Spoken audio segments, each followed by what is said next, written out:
बहुत समय पुरानी बात है। चंदनपुर नाम के छोटे से गांव में मदन नाम का एक गरीब आदमी रहा करता था। मदन के परिवार में उसके पिता और एक बूढ़ी माँ ही थे। मदन के पिता जगदीश अपने परिवार का गुजारा करने के लिए गांव के बाहर ही एक अंडा बिरयानी की दुकान लगाया करते थे और इस काम में मदन भी उनके साथ दिया करता था। लोगों को जगदीश के दुकान की अंडा बिरयानी बहुत ज्यादा पसंद थी। जो भी एक बार उनकी दुकान पर आता था, वो बिना अंडा बिरयानी खाए वहाँ से नहीं जाया करता था। अरे वाह वाह वाह, क्या स्वाद है। सच में जगदीश भाई, आपकी अंडा बिरयानी का तो कोई पूरे चंदनपुर में तोड़ ही नहीं है। क्या गजब की बिरयानी बनाते हो। सच में जब भी मैं बिरयानी खाने के लिए आता हूँ तो मेरा मन करता है बस खाता ही जाऊं। अरे हाँ हाँ भाई, क्यों टेंशन लेते हो, मैं अभी और बिरयानी लगा देता हूँ। अरे बेटा मदन, चाचा को और बिरयानी लगा दे तो। जी ठीक है पिताजी, मैं बस अभी लगा देता हूँ।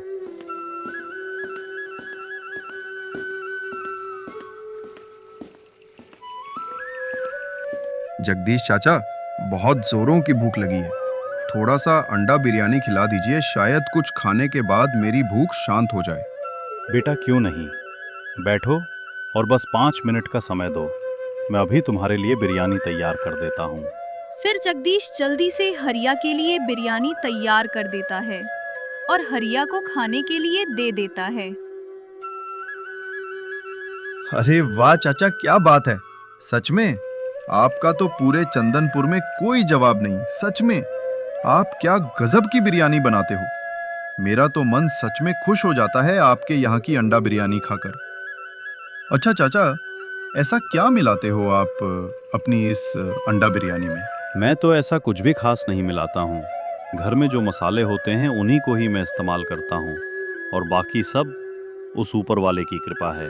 अच्छा ठीक है चाचा, अब मैं चलता हूँ, मुझे अभी खेत पर भी जाना है। ठीक है बेटा, और कोई सेवा हो तो बताना, कोई संकोच मत करना। इतना कहकर फिर हरिया वहाँ से चला जाता है और जगदीश फिर अपने काम में लग जाता है। जगदीश के हाथ की अंडा बिरयानी पूरे गांव में ही नहीं, धीरे धीरे गांव से बाहर भी फेमस हो गई थी। लोग जगदीश की बिरयानी के दीवाने होने लगे थे। लेकिन कहते हैं ना कि जब किसी की तरक्की होने लगती है तो आसपास के कुछ लोग उस तरक्की से खुश नहीं होते हैं। ऐसा ही कुछ जगदीश के भी साथ हो रहा था।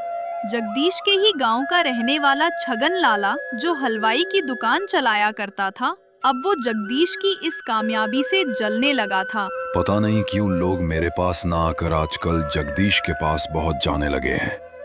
और जगदीश की अंडा बिरयानी की दुकान पूरे गांव में बहुत ही ज्यादा फेमस हो चुकी है। मुझे कुछ तो करना होगा, नहीं तो एक दिन ऐसा आएगा जब लोग मेरे पास आना ही बंद कर देंगे और मैं पूरी तरह से बर्बाद हो जाऊंगा। मालिक, आप कहो तुम्हें इसका कुछ बंदोबस्त करूं? नहीं हीरा, इसको ऐसे नहीं कुछ कर सकते हैं हम। हमें जो भी करना होगा चुपचाप तरीके से करना होगा।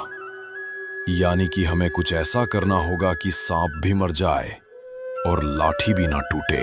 मालिक, आप कहना क्या चाहते हैं? मैं आपकी बातों को समझ नहीं पा रहा हूँ, थोड़ा सा खुलकर बताइए मुझे।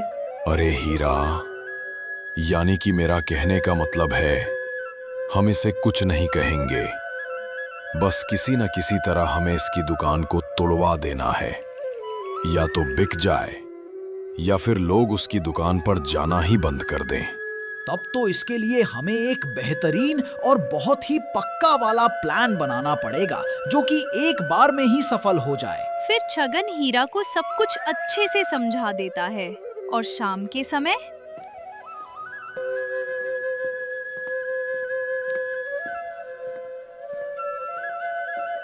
और भाई हीरा, क्या हालचाल है? आज काफी समय बाद नजर आ रहे हो, क्या कोई परेशानी है क्या?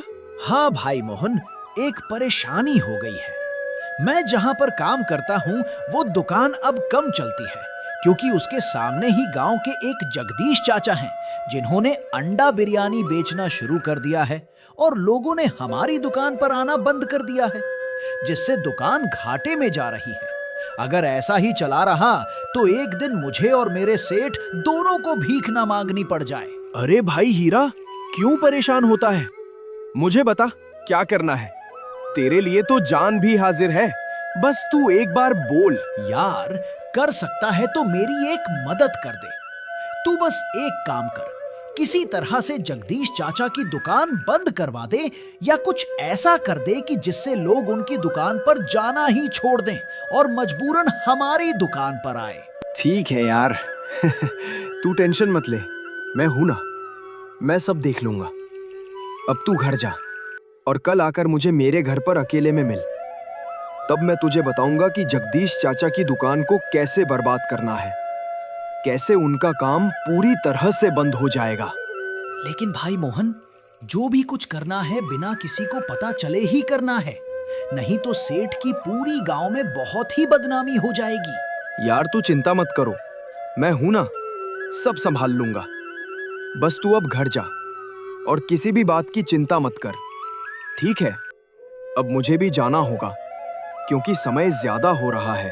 इतना कहने के बाद फिर मोहन अपने घर की ओर रवाना हो जाता है और फिर हीरा भी अपने घर चला जाता है। और फिर अगली सुबह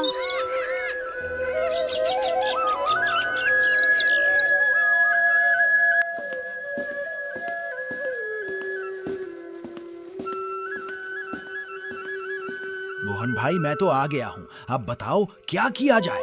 क्या जगदीश चाचा की दुकान बंद करवाने का कोई उपाय बनाया है तुमने? हाँ भाई हीरा, मैंने सोच लिया है कि हमें जगदीश चाचा की दुकान बंद करवाने के लिए क्या करना होगा। अब एक काम कर, तू मेरे साथ सोहन की दुकान पर चल। तुझे फिर सब कुछ समझ में आ जाएगा।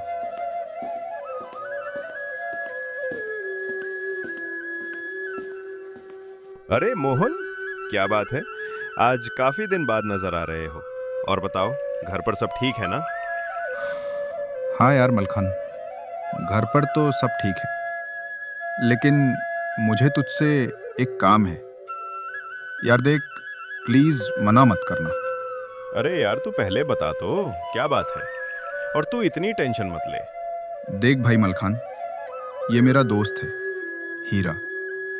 ये जहाँ काम करता है उसी दुकान के सामने गांव के ही एक जगदीश नाम के आदमी ने अंडा बिरयानी की दुकान खोली है, जिसकी वजह से लोग हीरा की दुकान पर ना आकर जगदीश की दुकान पर अंडा बिरयानी खाने के लिए चले जाते हैं। अच्छा, वो जगदीश चाचा तो बिरयानी का सारा सामान मुझसे ही ले जाते हैं। बहुत ही अच्छे स्वभाव के आदमी हैं वो तो। लेकिन जब से लोगों को उनकी बिरयानी का स्वाद अच्छा लगा है, लोगों ने हमारी दुकान पर आना बंद कर दिया है। मलखान भाई, क्या तुम मेरी एक मदद कर सकते हो? भाई क्यों नहीं, मैं हमेशा सही का साथ देता हूँ। बोलो क्या करना है? अगर काम सह होगा तो मैं उसे जरूर करूंगा। मलखान भाई, मेरा दोस्त हीरा ये चाहता है कि उसकी दुकान पर फिर से लोग आने लगे और उसके सेठ का काम फिर से चलने लगे, चाहे उसके लिए कुछ भी करना पड़े। अगर जरूरत पड़ी तो वो जगदीश चाचा की दुकान भी बंद करवाने के लिए तैयार है। और फिर तुम बता ही रहे हो कि वो अपनी दुकान का सारा सामान तुम्हारी ही दुकान से ले जाते हैं, तो क्या तुम इस काम में हमारी मदद करोगे? देखो भाई मोहन, जितना मैं जानता हूँ जगदीश चाचा दिल के बहुत ही अच्छे और नेक आदमी हैं। और फिर मैं इतने नेक और ईमानदार आदमी के साथ ऐसा कुछ भी करने के बारे में सोच भी नहीं सकता हूँ। माफ करना भाई मोहन, मैं इस मामले में तुम्हारी कोई मदद नहीं कर सकता। अब तुम यहाँ से जा सकते हो। मलखान की बातों को सुनकर फिर मोहन और हीरा दोनों उदास होकर वापस अपने अपने घर चले जाते हैं। इस बात को बीते हुए काफी दिन हो जाते हैं। मुझे लगता है अब दूसरा ही तरीका अपनाना पड़ेगा जगदीश की दुकान बंद करवाने के लिए, क्योंकि मैंने हर वो उपाय करके देख लिया जिसे मैं अपने तरीके से कर सकता था, लेकिन कुछ भी फायदा नहीं हुआ। आज भी लोग जगदीश की दुकान पर ही बिरयानी खाने के लिए जाते हैं और मेरे पास कोई भी नहीं आता। मालिक, अब तो मैं अपने हिसाब से ही कुछ करूंगा, देखना। मैंने जगदीश चाचा की दुकान पूरे गांव में बदनाम ना कर दी तो मेरा नाम भी हीरा नहीं। ठीक है, तुम्हें जो पसंद हो, जो समझ में आए, वो करो। लेकिन कुछ ऐसा करो कि मेरी दुकान पर लोग आने लगे और जगदीश की दुकान पर कम जाए।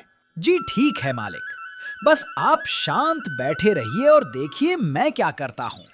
फिर दूसरे दिन हीरा पूरे गांव में ये अफवाह फैला देता है कि जगदीश चाचा अपनी बिरयानी में एक ऐसी नशीला पदार्थ मिलाते हैं जिसे खाने के बाद लोगों को उनकी बिरयानी खाने का बार बार मन करता है।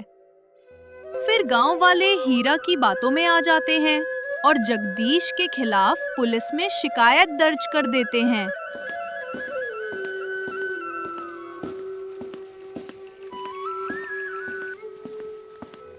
जगदीश, गांव वालों ने तुम्हारे खिलाफ शिकायत दर्ज की है कि तुम अपनी बिरयानी में कुछ नशीले पदार्थ मिलाते हो। नहीं साहब, ये झूठ है। मैं अपनी बिरयानी में कोई भी नशीला पदार्थ नहीं मिलाता हूँ। मुझ पर यह गलत इल्जाम लगाया जा रहा है। आप चाहें तो मेरी बिरयानी की जांच करवा सकते हैं, और अगर मेरे सामान में कोई भी गड़बड़ी निकलती है तो मैं खुद ही अपनी दुकान बंद कर दूंगा। ठीक है, पहले मैं इस बात की जांच करूंगा कि तुम्हारी बातों में कितनी सच्चाई है, और अगर मुझे कुछ भी गड़बड़ी मिली तो याद रखना, पूरी जिंदगी भर जेल में ही बीतेगी तुम्हारी। जी साहब, जैसी भगवान की मर्जी। लेकिन अगर मेरे सामान में कोई गड़बड़ी नहीं मिली तो फिर जिसने भी मेरे खिलाफ गलत जानकारी दी है फिर उसको सजा होनी चाहिए। ठीक है, अब मैं जा रहा हूं, और जब जांच होने के बाद ही सब कुछ पता चलेगा। इतना कहने के बाद फिर पुलिस वाला वहां से चला जाता है और जगदीश की सामान की जांच करवाने के लिए भेज देता है। इस बात को फिर 3 दिन बीत जाते हैं और चौथे दिन माफ करना जगदीश जी, मैंने आपकी बिरयानी को जांच के लिए भेजा था, और जांच में मैंने पाया कि आपकी बिरयानी में कोई कमी नहीं है। यहाँ तक कि उसमें जो सामान लगता है वो भी पूर्ण तरह शुद्ध था। इसलिए मैं आपसे माफी मांगता हूँ। कोई जरूरत नहीं है साहब। आप उस आदमी को पकड़िए जिसने आपको ये झूठी खबर दी थी कि मैं अपनी बिरयानी में नशीली पदार्थ का इस्तेमाल करता हूँ। पुलिस वाला सेठ छगनलाल और हीरा दोनों को गिरफ्तार कर लेता है और फिर वहां से चला जाता है। अब जगदीश खुशी खुशी अपनी दुकान पर काम कर रहा था। उसकी दुकान खूब चल रही थी, सब कुछ अच्छा चल रहा था। अब जगदीश और उसके परिवार में खुशी के दिन आ गए थे।